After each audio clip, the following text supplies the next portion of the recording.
This is the Dollemore Daily, and I'm Jesse Dollemore. How many of these are we going to need to see? How many of these stories are we going to need to read of Republicans who are aggressively anti-vaccine, who are inexplicably anti-mask even? Who we see videos of people who are under the tutelage of these idiots, walking around grocery stores without masks, coughing on things. Weirdo anti-vax health moms licking the handles of grocery store carts, trying to boost their own immunity. And radio hosts dying of COVID after having maligned all of the things I just mentioned. Here's another one. Anti-vaccination lawyer for Capitol rioters now on ventilator with COVID-19.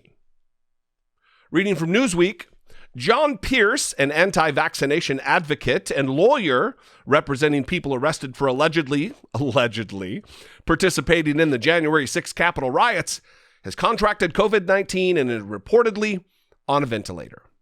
Now listen. I work really hard to incorporate empathy and love and compassion into my worldview. I do. But it is becoming increasingly difficult for me to have sympathy for these people. All the information is there at their disposal. He's a lawyer. It's not a cognitive deficit situation here. He's not learning disabled and doesn't understand the stakes. He can't put two and two together. It's not that. He gets it. He's a smart guy. And he is not only now put his own life at risk, likely, if he does not die, will have serious future medical ramifications from this hospitalization. So it's hard for me. I really listen. My brain.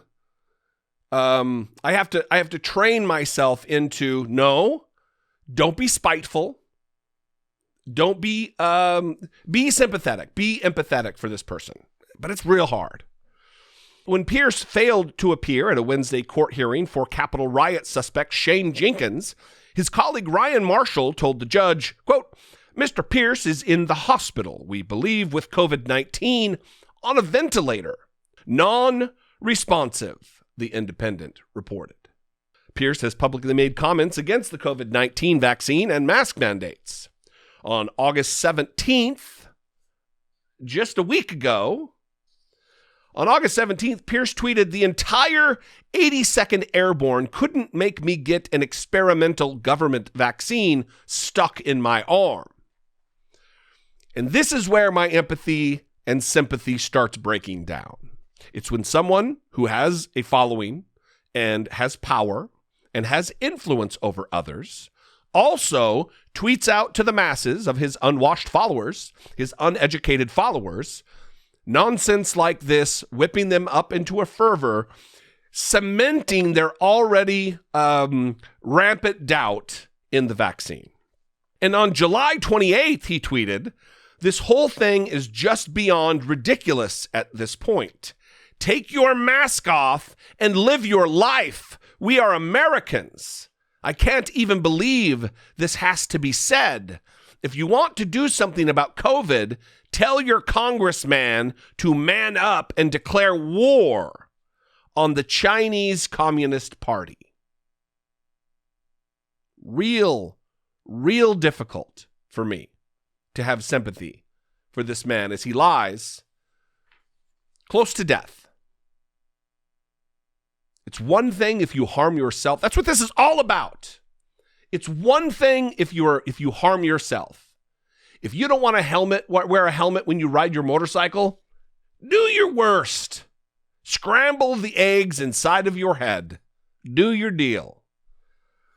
But if you refuse to wear a mask, listen, this is what this is about.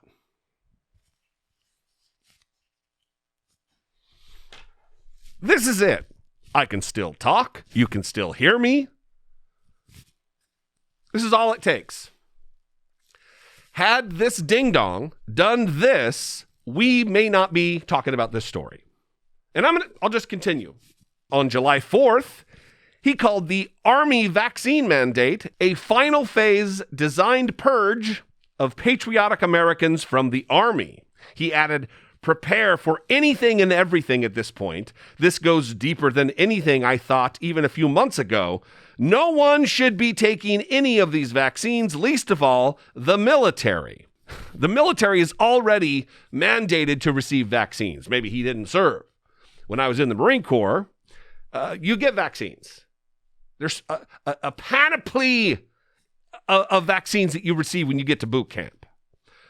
One more of these. On March 23rd, Pierce tweeted, I personally think anyone who trusts the government to shoot some vague, unknown vaccine, in quotes, in their arm for a virus with origin of a CCP biological weapons lab is taking a very big risk. Well, John Pierce, had you taken the vaccine, you very likely would not be in the situation you are on a ventilator close to death. And again, some of the reasons I can't have sympathy for him or try really hard to, and it's just I'm failing, is that he was temporarily the lawyer of Kyle Rittenhouse, the alleged killer during the summer of the unrest following George Floyd's murder. He's also representing 17 clients suspected of participating in the January 6th Capitol riots. And in a January 9th tweet, Pierce referred to riot arrestees as patriotic Americans being wrongfully detained. So that is that. This is all you had to do, brother. And you wouldn't be in the shape you're in. I'd love to know what you think. I know, listen, I'm usually positive, and usually I really, really promote love and kindness and decency and empathy. I'm having a real hard time with these.